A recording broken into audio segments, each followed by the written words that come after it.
আজকে বানাবো ডিমের ভাপা। তার জন্য এখানে একটা পেস্ট তৈরি করব। পোস্ত, 2 রকমের সর্ষে, পেঁয়াজ, লঙ্কা, টমেটো সব একসঙ্গে মিক্সিতে পিষে নেব।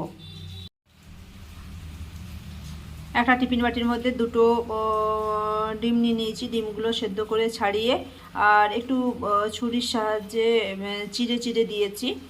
আর এতে দিয়েছি সব কিছুর পেস্টটা দিয়ে দিয়েছি, নুন, হলুদ, কাঁচা সর্ষের তেল, ধনেপাতা কুচি আর চেরা কাঁচা লঙ্কা দিয়ে এগুলো একসঙ্গে ভালো করে মাখিয়ে নেব।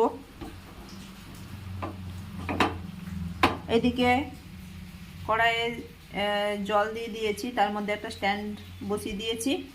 এটা গরম হয়ে গেলে টিফিন বাটির ঢাকনাটা দিয়ে এটা 10 মিনিট হতে দেব। 10 মিনিটের মধ্যে এই রেসিপিটা হয়ে যায়।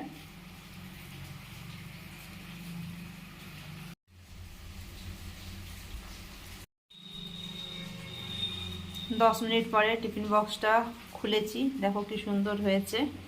ডিম ভাপা আমার তৈরি হয়ে গেছে। ডিম ভাপা। ভিডিওটা দেখার জন্য ধন্যবাদ।